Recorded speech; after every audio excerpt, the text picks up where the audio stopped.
Paul at Tricia, itong parehong uri ng pag-ibig na ito ang gusto ng Diyos na maisabuhay ninyo. Pag-ibig na kayang ibaba ang sarili, kayang magpakumbaba para lamang sa minamahal. Minsan oo, minsan hindi. Nagkakilala po kami dun sa hike. Parang November 2016 po yun. Nakita ko siya naghihintay. Sabi, ang ganda naman. Ayan. Sexy. Ano po, sobrang jolly niya lang po kausap. Tapos parang magaan lang po yung feeling pag kausap siya. Tapos kapag nandyan po siya, feeling mo safe ka. Ano ko, very traditional kasi ako. Nung sinabi ko mangliligo ako, dumiretso ako sa bahay nila. Nagpakilala ko sa tatay niya na pulis. Sabi ko, nagbano kagad ako kay tito. Kita, ganun. Tumingin sa aking mata, matapat ng nadarama. Thank you so much.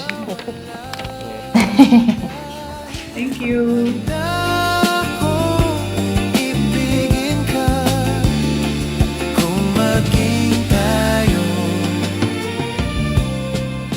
Pag-ibig na kayang i-give up kung ano man ang maaaring maging hadlang para mapanindigan ang pag-ibig at katapatan sa bawat isa. Yan ang gusto ng Diyos para sa inyong dalawa. Sa karamihan, iba rin pag tayo, iba rin pag tayo lang.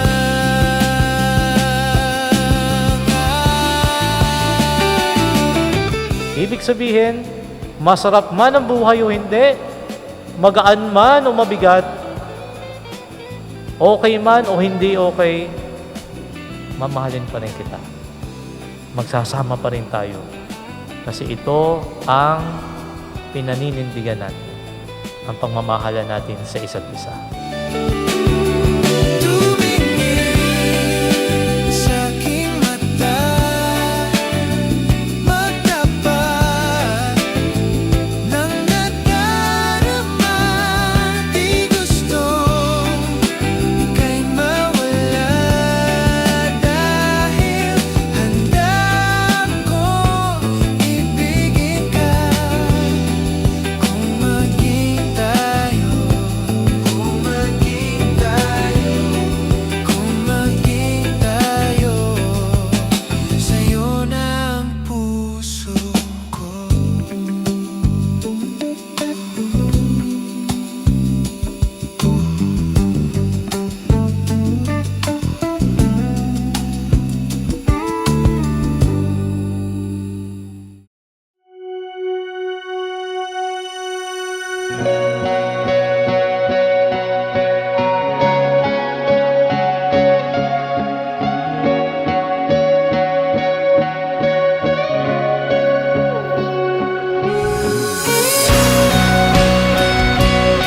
Nung October po kasi ng 2024, namatay po yung papa ko.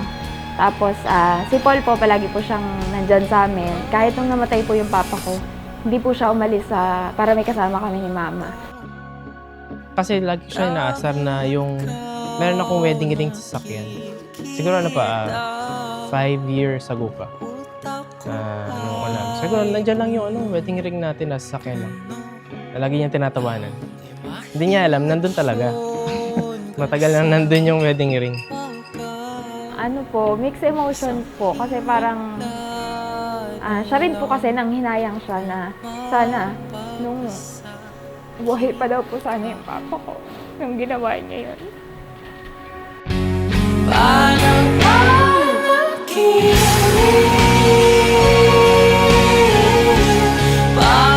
ay aking kapiling?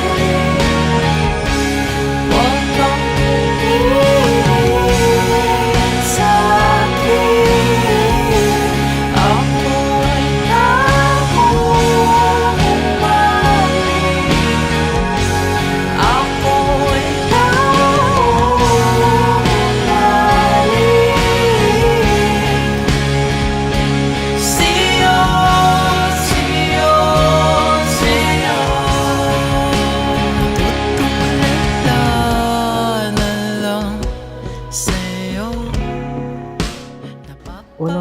text ko ikaw, nasilayan. Sabi ko, wow, sexy naman.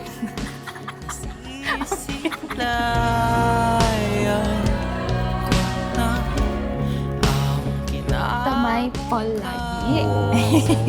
I love you, mahal. Salamat sa lahat ng sakripisyo at pagmamahal na binigay mo sa almost 10 years natin in a relationship. Your efforts will never go unnoticed. Mahal, graduate ka na sa paghatid sundo. At ito na, finally, ang matagal nating iniintay. Parang panaginip. Bakit ang ating kapiling? Huwag kang tumingin sa'kin. Ako ay nahuhumalik. Ako ay nahuhumalik.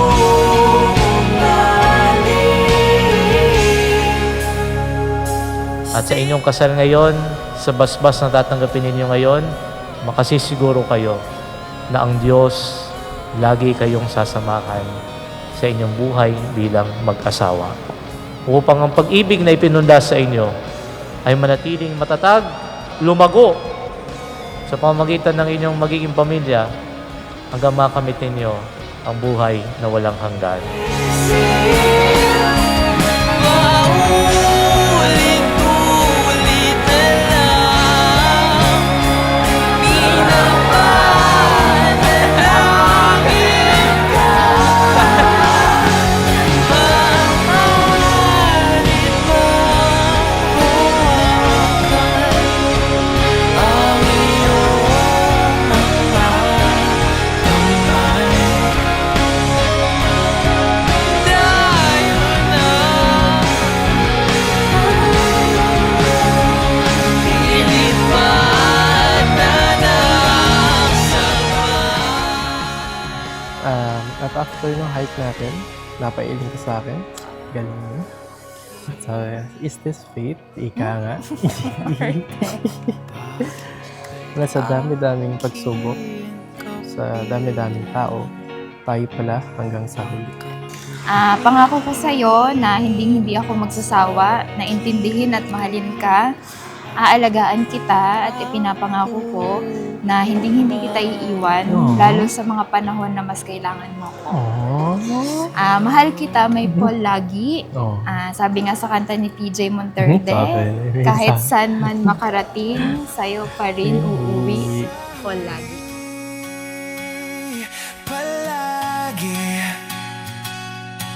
Babalik pa rin sa yakap mo, mahal sa huli. Palagi pipiliin kong maging sa'yo, ulit-ulitin man. Nais kong malaman mong iyo ako palagi. At ngayon po ay sasaksihan po natin, tunay na po ito, ang unang halik bilang mag-asawa. Kaya Paul, you may now kiss your wife. Palakpakan po natin ang bagong kasal.